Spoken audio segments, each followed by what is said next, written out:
दोस्तों आज हम विक्रांत एनर्जी लिमिटेड कंपनी के बारे में बात करने वाले हैं। इस कंपनी से तो पॉजिटिव अपडेट निकल कर आ रही है और इस कंपनी में जो हमें गिरावट देखने को मिल रही है उसकी हम मेन रीज़न के ऊपर भी बात करेंगे। और आज का दिन है संडे 1 फरवरी। आज के दिन यहाँ पर बजट पेश किया गया। Stock market crash after budget 2026 speech finance minister Nirmala Sitharaman. यहाँ पर निर्मला सीतारमण ने यहाँ पर अपना बजट पेश किया। उसी के साथ ही मार्केट क्रैश हो चुकी है। निफ्टी और सेंसेक्स में हमें ज़बरदस्त गिरावट देखने को मिली।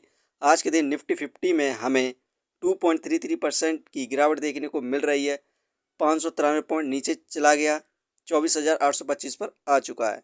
वहीं पर सेंसेक्स में हमें आज के दिन 2.23% की गिरावट देखने को मिली, 1,843 पॉइंट की। इस समय सेंसेक्स 80,742 पॉइंट पर ट्रेड कर रहा है। दोस्तों विक्रांत एनर्जी लिमिटेड कंपनी का शेयर प्राइस अभी 87 रुपये 60 पैसे चल रहा है। आज के दिन इस कंपनी में हमें 1.07% की गिरावट देखने को मिली। वहीं पर एक महीने के अंदर इस कंपनी में हमें 12.91% की गिरावट देखने को मिल रही है। एक महीने पहले इस कंपनी का हाईएस्ट प्राइस 100 रुपये 59 पैसे था। यहाँ पर एक महीने से भारत की मार्केट और शेयरों में गिरावट देखने को मिल रही है, क्योंकि यूएस और भारत के बीच में जो डील होनी थी अभी इस डील के ऊपर कोई बातचीत नहीं हो रही है। यूएस ने भारत से कहा था कि वो रूस से क्रूड ऑयल ना खरीदे, उसके बावजूद भी भारत यहाँ पर लगातार रूस से क्रूड ऑयल खरीद रहा है। जिसके बाद डोनाल्ड ट्रंप ने भारत को धमकी दी है कि यदि वो रूस से क्रूड ऑयल खरीदता है तो वो भारत के गुड्स पर 500% तक का टैरिफ लगा सकता है। जिसके बाद हमें भारत की मार्केट में गिरावट देखने को मिल रही है और भारत ने इस समय यूएस के ऊपर 30% का टैरिफ लगा दिया है। इसकी हम सेकंड मेन गिरावट की वजह को देखें तो आप यहाँ पर देख सकते हैं, सितंबर में इस कंपनी के अंदर फिल की इन्वेस्टिंग 2.39% थी और म्यूचुअल फंड की इन्वेस्टिंग 3.67% थी, जो कि दिसंबर में घटकर फिल की इन्वेस्टिंग मात्र 1.60% बची है। वहीं पर म्यूचुअल फंड की इन्वेस्टिंग मात्र 1.11% बची है। यहाँ पर हमें सितंबर से और दिसंबर के बीच में ज़बरदस्त सेलिंग देखने को मिल रही है फॉरेन इंस्टीट्यूशन इन्वेस्टर और म्यूचुअल फंड के द्वारा। यही कारण है कि हमें इस कंपनी के अंदर गिरावट देखने को मिल रही है। दोस्तों अभी हाल ही में इस कंपनी को जो प्रोजेक्ट मिले उन्हें देखें तो यहाँ पर विक्रांत एनर्जी लिमिटेड कंपनी को 1,641 करोड़ का कॉन्ट्रैक्ट मिला। EPC contract 505 megawatt solar project मिला है और सेकंड प्रोजेक्ट इस कंपनी को यहाँ पर 2,035 करोड़ का मिला था।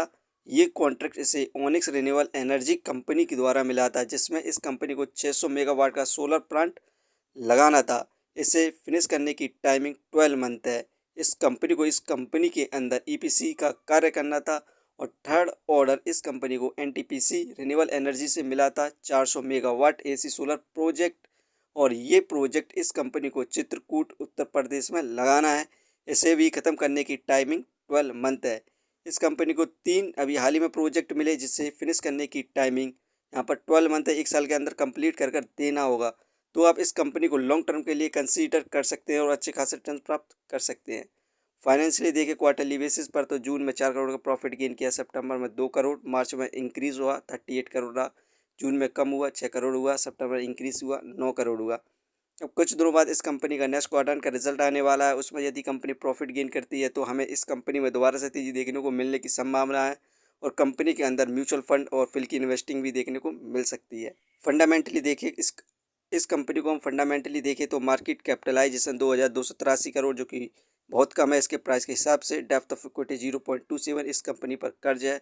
Return of equity 7.43%। ये हमें पर ईयर 8% के रिटर्न दे रही है, क्योंकि इस कंपनी में हमें गिरावट देखने को मिल रही है। अर्निंग पर शेयर 3.34, ठीक है, डिविडेंड दे नहीं रही है।